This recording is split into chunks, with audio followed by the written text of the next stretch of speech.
adalah utusan yang nak menceritakan tentang azab yang dahsyat. Tu je. Dia maki, dia kata, celakalah kamu wahai Muhammad sepanjang hari. Hari ini dia kata. Tuan-tuan, itu makian pertama secara rasmi yang dikeluarkan oleh Abu Lahab di hadapan Nabi. Kemudian turunlah selepas itu ayat Al-Quran, wa anzir ashiratakal aqrabin.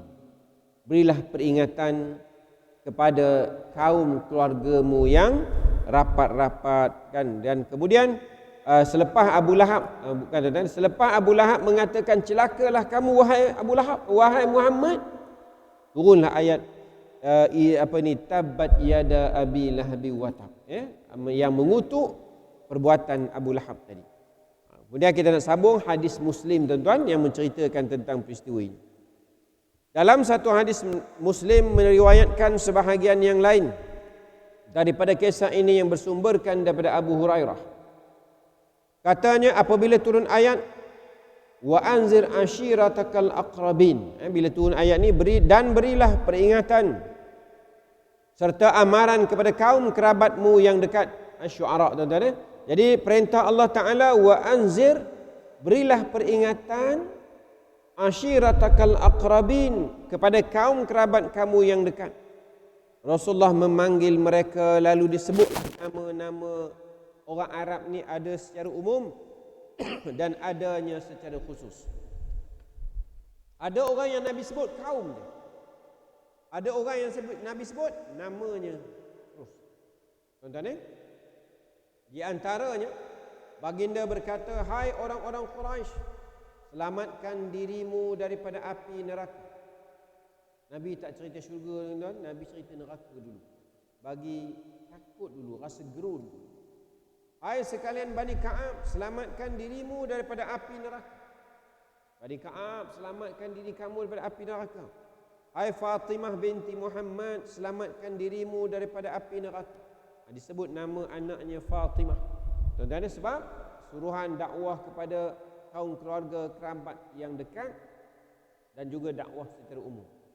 Kerana dia kata, demi Allah, aku tidak memiliki sebarang kuasa untuk membela-Mu daripada hukuman Allah.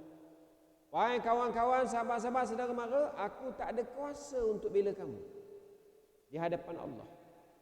Nabi kata dia tak ada kuasa. Kalau tak beriman, Nabi tak ada kuasa untuk membela manusia di mahsyar. Kalau orang yang beriman, dengan izin Allah, Nabi boleh bagi syafaat. Tapi kalau tidak beriman, tiada apa-apa yang Nabi boleh buat, tuan-tuan, sebab iman tidak ada. Jadi Nabi kata, aku tak ada kuasa apa-apa untuk membela kamu daripada hukuman Allah, melainkan kamu mempunyai tali persaudaraan yang aku kuatkan hubungan ini. Apa dia tali persaudaraan? Saudara se-Islam. Melainkan kamu masuk Islam dan aku ada kekuatan, aku kuatkan hubungan sesama Islam, ini akan membantu kamu. Aku boleh bantu kamu. Apa dia? Beriman. Sebab itu kita kata, lalu orang sebut, ana akhukum fillah, aku saudara kamu kerana Allah. Apa dia? Saudara se-Islam. Ikatan seakidah kadang-kadang lebih kuat daripada ikatan pertalian persaudaraan. Tuan-tuan, kenapa? Akidah. Kerana akidah ini ikatannya bawa sampai ke akhirat. Sebab itulah kita sering diperingatkan, innamal mu'minuna ikhwatun, semua orang Islam itu adalah saudara. Kita hantar orang pergi kubur, kita dengar imam ataupun orang yang membaca talqin akan menyebut antara persoalan yang akan ditanya oleh Munkar dan Nakir, waman ikhwanuka, siapa saudara kamu? Dia pun pesanlah, nanti jawablah begitu begini. Apa jawapannya? Semua orang Islam saudaraku. Kita dididik semua orang Islam adalah saudara kita dan mereka adalah orang yang perlu kita bantu bila memerlukan bantuan. Sebab saudara berapa? Karena itulah memutuskan silaturahim satu dosa yang besar. Kenapa? Saudara berapa? Yang mana kita kata datanglah dari negara mana pun, walaupun dia Bangla ke Myanmar ke Indon ke mana-mana Islam, dia saudara kita yang wajib kita bantu bila dia memerlukan bantuan. Tuan-tuan, sebab itulah apa ni kita kata tanah perkuburan Islam, semua milik orang Islam, boleh dikebumikan di situ. Cuma adalah peraturan-peraturan negara-negara tertentu, itu peraturan negara. Di situ hukumnya orang Islam boleh. Macam di Mekah lah kan. Datanglah siapa pun meninggal, semuanya boleh dikebumikan. Tidak ada beza. Kenapa? Kita semua saudara. Cuma kita kadang-kadang tuan-tuan, orang yang menguruskan tanah wakaf tu, dia action sikit. Bukanlah tuan-tuan wallahu alam kan. Ni tuan-tuan okey lah. Setengah tempat lah. Tuan-tuan ya. Ni barisan ini sampai ujung sana, ini untuk saudara-saudara dia saja. Tuan-tuan ni berlaku tuan-tuan. 1-2 tempat lah. Kan katalah misalnya ni 10 kaki contohnya. Kita katalah 7 kaki lah. Daripada awal ni sampai ke ujung tanah wakaf tu, kalau misalnya panjangnya 200 meter, ini adalah keturunan saya saja. Tok Wan saya dikebumikan di sini, opah saya di sini, jadi esok saya, anak cucu saya, menantu saya, sini je. Orang lain tak boleh ambil. Ada tuan-tuan. Ni pula 7-8 kaki sini, orang lain pula tuan-tuan. Sehingga ada orang lain nak meninggal, orang bukan nak lah, dah meninggal dunia, nak dikebumikan di situ, tak boleh. Sebab awak tak ada waris di sini. Tuan-tuan, ada berlaku begitu. Ya, 5-6 tahun lalu lah. Awak tak ada waris sini, awak bukan orang sini. Awak tak ada waris sini, jadi line mana nak masuk? Kira line pula tuan-tuan. Macam Selcom ke, apa ke, line je tuan-tuan. Ya, ada yang begitu.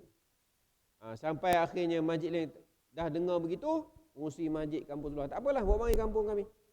Kami boleh siapa boleh kebumikan. Ini tuan-tuan orang-orang yang tidak faham.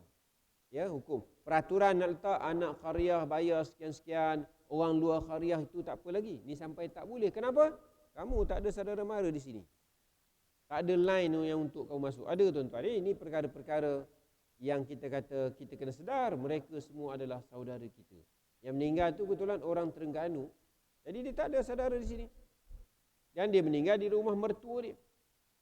Tuan-tuan, mertua dia pun orang yang baru datang 10 tahun duduk di situ. Jadi yang di kampung ni hanyalah untuk orang-orang yang dah 4-50 tahun, 7-80 tahun dulu. Jadi adalah dia punya line ni orang yang baru tak ada. Ini tuan-tuan, gagalnya kita memahami konsep kita adalah saudara. Saudara seagama. Ini yang Nabi nak terapkan. Nabi kata, kalau kamu tak masuk Islam, kamu tak pegang dengan akidah pada Allah, aku tak dapat bantu di akhirat nanti. Itu kata Nabi kepada kaumnya. Jeritan yang tinggi ini adalah kemuncak penyampaian Rasulullah sallallahu alaihi wasallam untuk menjelaskan manusia kepada manusia yang hampir dengannya bahawa hanya dengan mempercayai kerasulan yang akan menghidupkan perhubungan antaranya dengan mereka. Ketakzuban ataupun fanatiknya terhadap kaum kerabat yang menjadi dasar pegangan orang-orang Arab akan hancur luluh melalui peringatan yang datang daripada Allah dengan berpegang kepada Islam.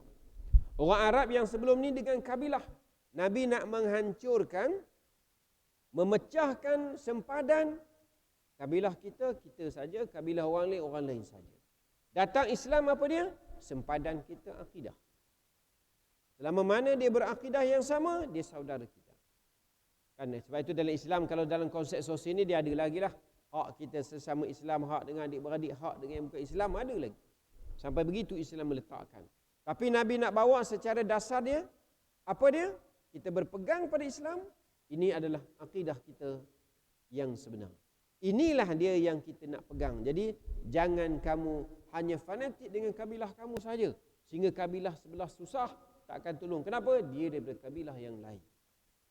Kabilah yang sana memerlukan bantuan, tak boleh bantu. Kenapa? Dia bukan keturunan, dia bukan ahli keluarga kita. Ni tuan-tuan, yang Nabi nak pecahkan. Apa dia? Fanatik. Dengan kaum sendiri sehingga tidak mengambil kisah kaum orang lain. Tuan-tuan, ada juga kadang-kadang manusia yang berperangai seperti itu. Tuan-tuan, ada. Wallahualam lah, tuan-tuan jumpa atau tidak kan? Ada orang yang dia hanya fanatik dengan dia dan ahli keluarga dia saja. Dia, isteri dia, anak-anak dia. Yang itu saja dia jaga.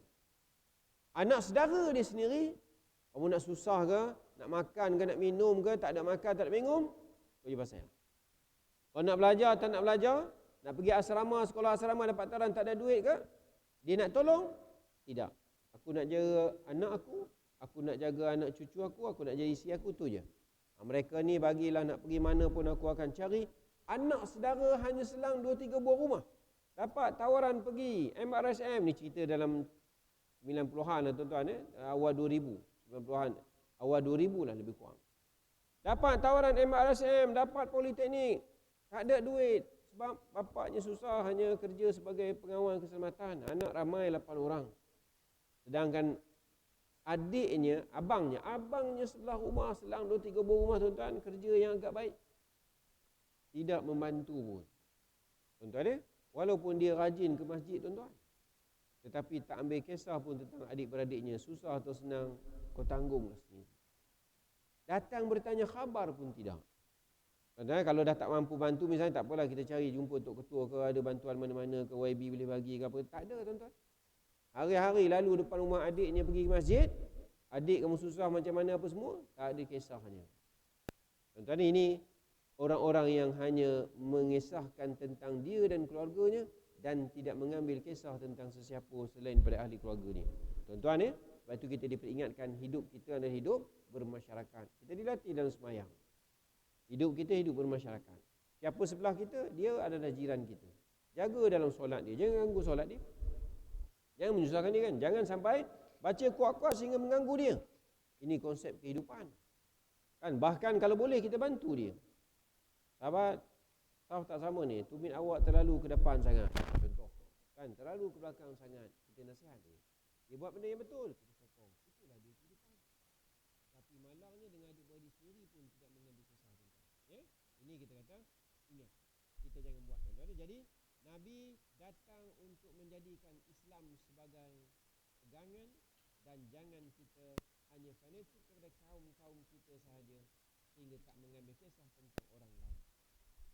Di saat itu seruan Nabi SAW masih terngiang-ngiang di segenap pelosok Mekah.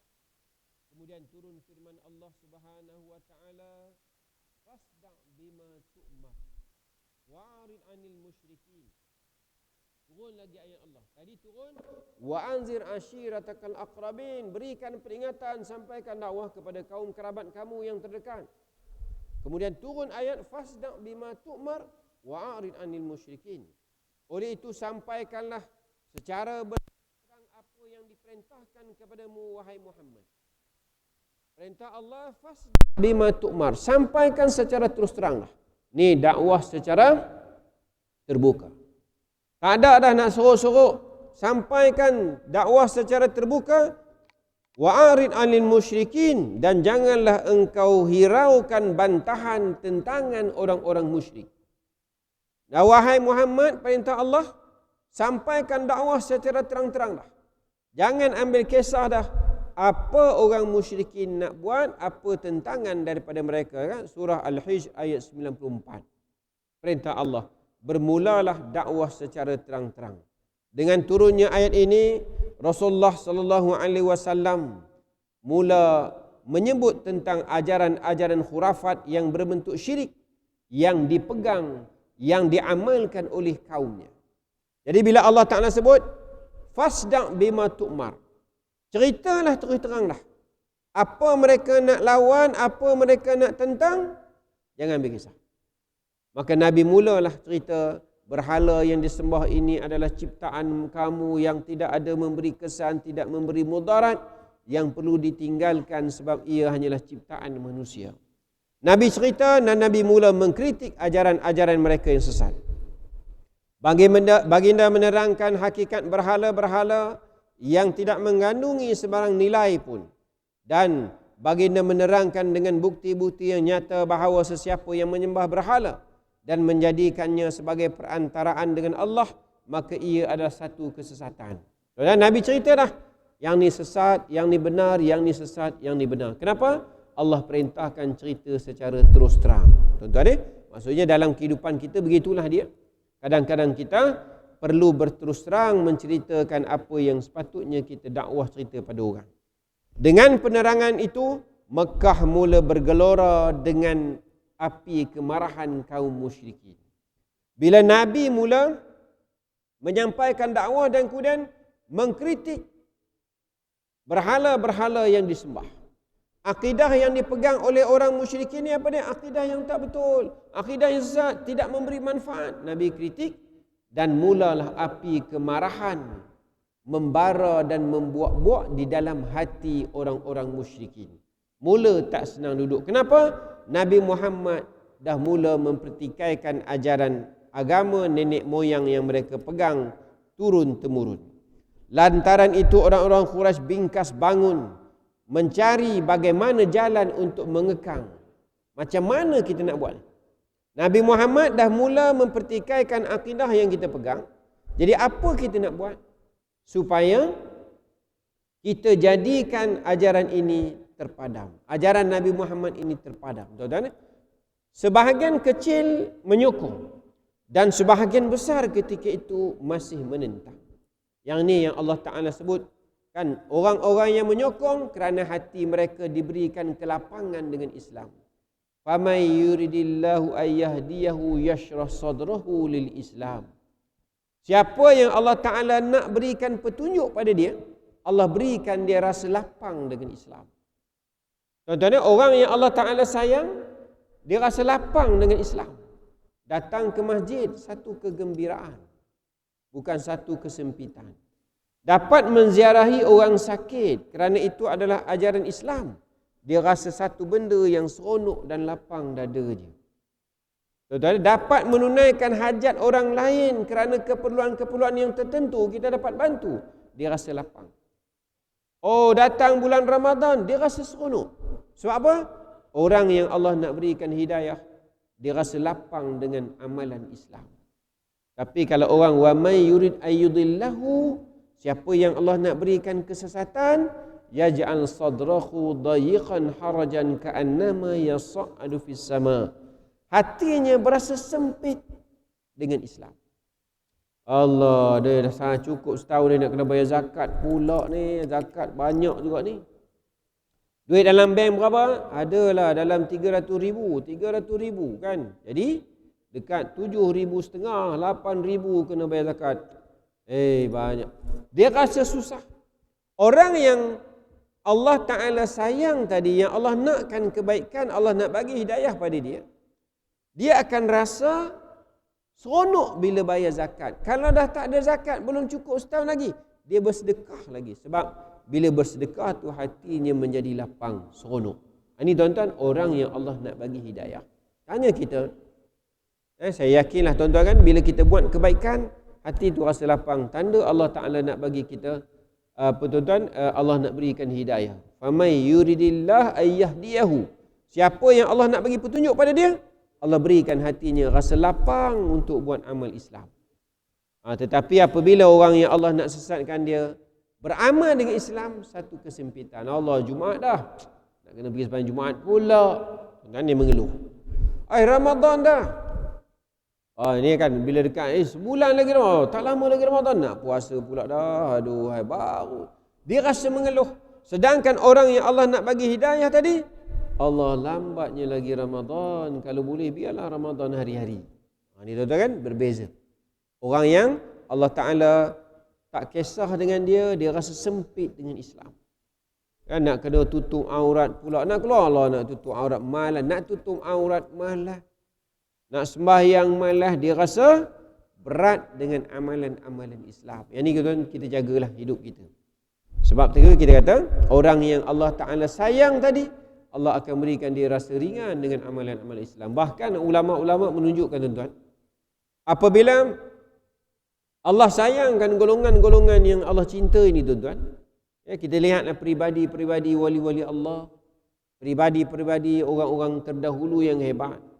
Tuan-tuan, antara wali-wali Allah, ulama yang hebat dalam bidang tasawuf ialah Syekh Abdul Qadir Jailani kan. Tuan-tuan selalu dengar namanya. Syekh Abdul Qadir Jailani, tuan-tuan.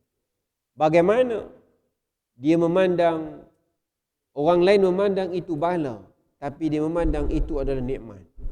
Tuan-tuan, ketika mana dia bersama dengan pelajar-pelajar dia, murid-murid dia tuan-tuan, datang seorang murid yang lain bagi tahu, Wahai Tuan Guru, tongkang yang bawa barang kita tenggelam, karam. Tongkang, kapal yang bawa barang, masa itu tak tahulah, mungkin dia ada barang daripada mana ke apa kan. Kalau zaman kita kau order Shopee lah kan. Zaman itulah, Shopee zaman itu dia. Adalah barang yang dibawa oleh tongkang kapal tadi, kapal tenggelam Tuan Guru. Apa jawab Syekh Abdul Qadir Jailani? Alhamdulillah. Kapal yang bawa barang tenggelam, alhamdulillah. Anak murid pun tak kata apa lah. Kan, okey diam je.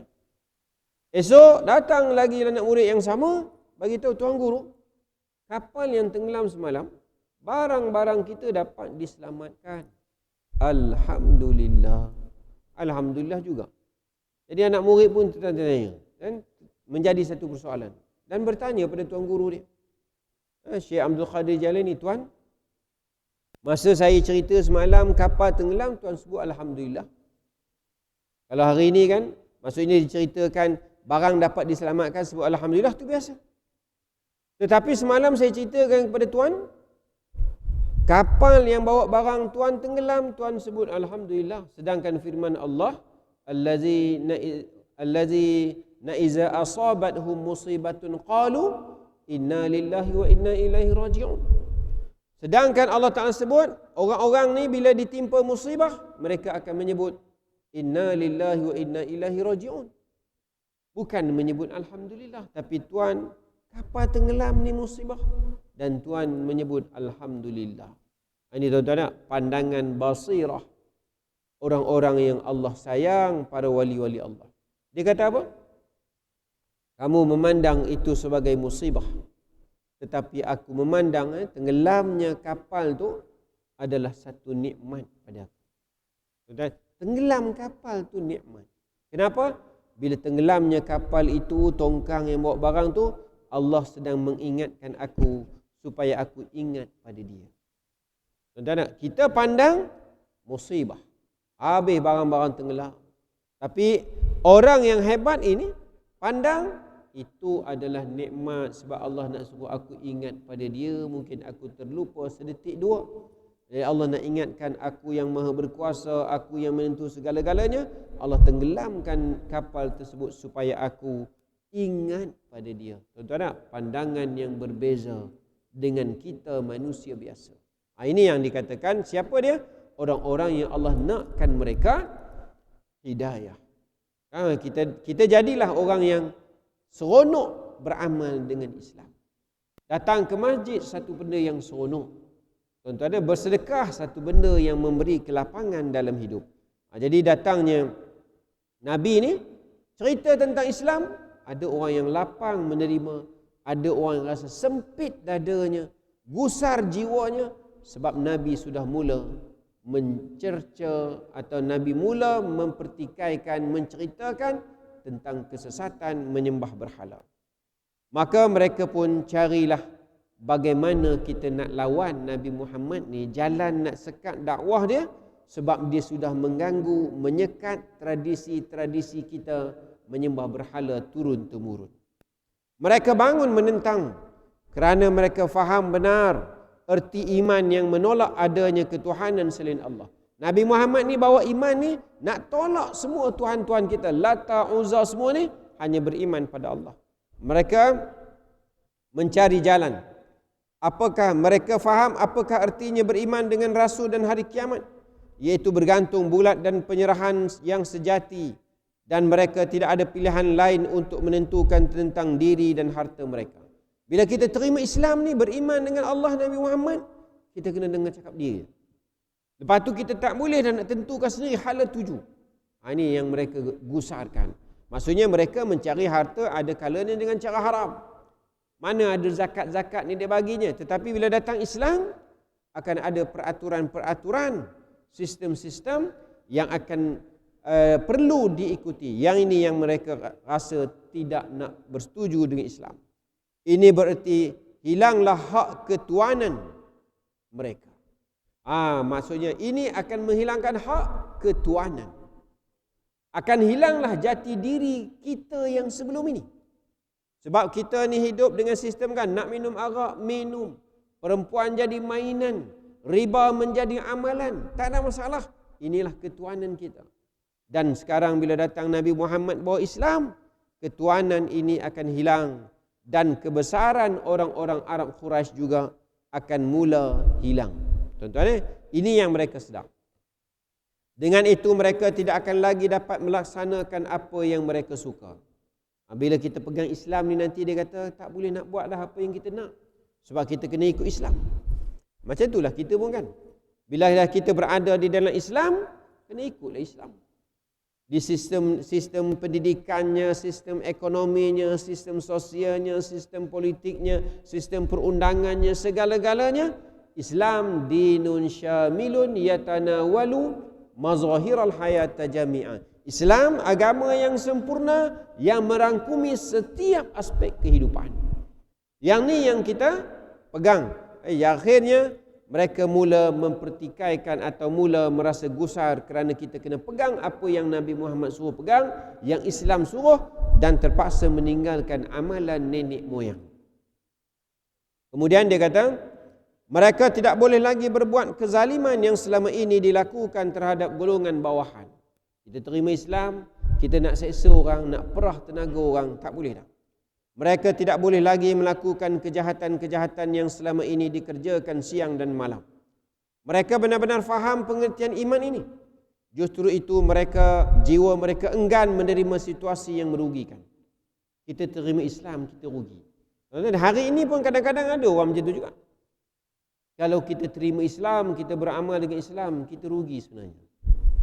Kan duit 100,000 kita kena keluarkan zakat. 2,500. Rugi. Emas ada simpan berapa? Kan kita kata setengah kilo emas contoh, kalau perak kan contoh setengah kilo emas kita kena kalau zakat emas. Kita buat bedang padi dapat sekian-sekian banyak, kena kalau zakat, rugi kita. Ada orang walaupun Islam telah bertapak sekian lama tetapi memegang kita akan rugi bila mengamalkan Islam. Tuan-tuan, orang yang melihat Islam di sudut yang negatif. Sebab itulah Islam kadang-kadang hanya berada dalam masjid, tetapi Islam tak boleh keluar sikapnya daripada luar masjid. Sebahagian orang. Kenapa? Rasa rugi untuk beramal dengan Islam. Dalam masjid dia boleh jaga aurat sebab semayang. Walaupun sebesar jari kelingking berlubang kainnya, akan ditukar atau akan dipusing supaya tak nampak aurat, nanti sembahyang tidak sah. Punya jaga aurat di dalam masjid, bila keluar masjid sebesar-besar aurat dibukanya. Tuan-tuan jumpa jogging, dengan seluar pendek je Pak Haji. Pak Haji lah contohlah kita katakan. Pak Haji dengan seluar pendek je.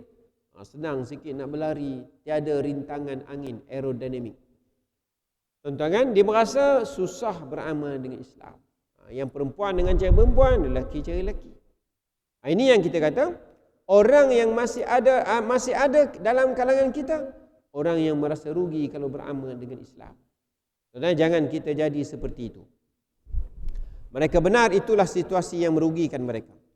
Keengganan mereka untuk menerima bukan atas sebab kemuliaan dan kebaikan, tetapi kerana seperti mana yang difirmankan Allah Subhanahu wa taala di dalam surah Al-Qiyamah, bal yuridul insanu liyafjura amamah yas'alu ayyana yaumul qiyamah fa iza bariqal basar wa khasafal qamar, dan seterusnya kan.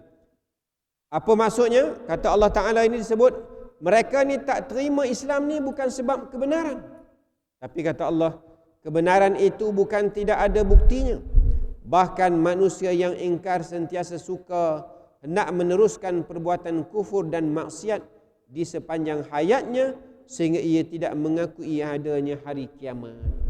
Kerana apa mereka menolak Islam? Kerana apa mereka tidak menerima ajaran Nabi Muhammad?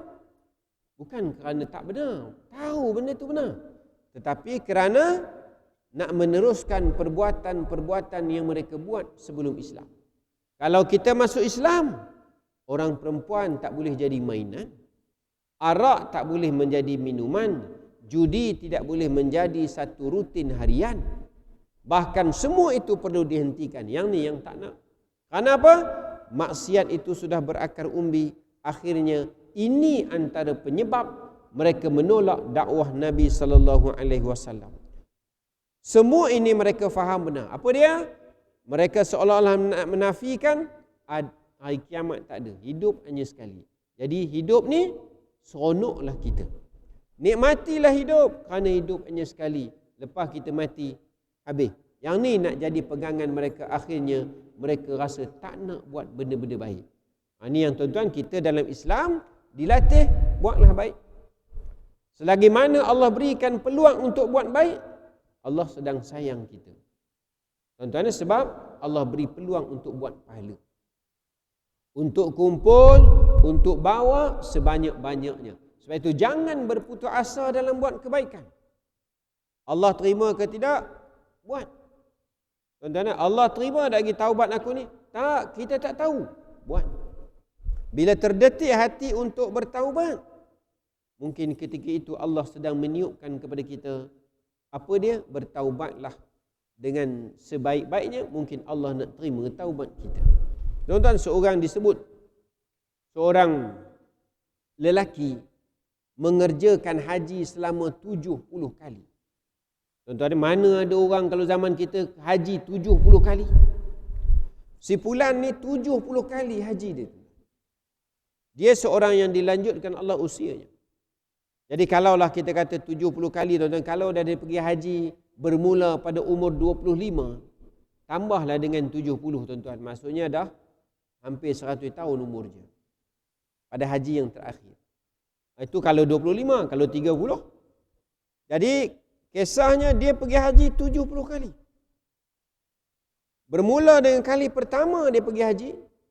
Kan biasa orang haji ke umrah biasanya selepas orang selesai miqat, semayang sunat ihram, pakai ihram semayang sunat Bir Ali ke Tanaim ke Ja'ranah kan, akan bermulalah orang melafazkan lafaz talbiyah, kan labbaik Allahumma labbaik dan sebagainya. Dia pun bila dah selesai, tuan-tuan, melafazkan talbiyah, labbaik Allahumma labbaik, labbaik Allahumma labbaik. Tuan-tuan, talbiyah yang dia lafazkan. Dan bila dia lafazkan talbiyah, akan dengarlah suara membisikkan di telinganya, la labbaika laka, tak ada talbiyah untuk kamu, tak ada. Maksudnya Allah tak terima haji kamu, Allah tak alu-alukan kamu pun. Tuan-tuan, setiap kali dia menunaikan haji, bila dilafazkan talbiyah, la labbaika laka, tak ada talbiyah untuk kamu, tak ada selamat datang aluan untuk kamu. Tuan-tuan, kali pertama, kali kedua, kali ketiga, sampai kali ke-70 pun macam itulah juga. Tapi dia terus menunaikan haji, tak putus asa. Kan kali pertama sampai kali 10, kalau kita dah 10 kali macam tu juga, mungkin kita putus asa. Sampai kali 10, sampai kali ke-20, 30, macam tu juga. Orang lain tak dengar, dia je dengar. Sampailah kali yang ke-70, tuan-tuan, dia masih lagi labbaik Allahumma labbaik, labbaik la syarika laka labbaik.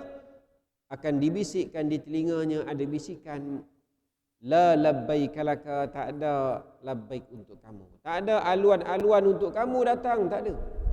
Tuan-tuan, cuma kali ke-70 tu Allah mengizinkan seorang pemuda sebelah dia mendengar ucapan tersebut.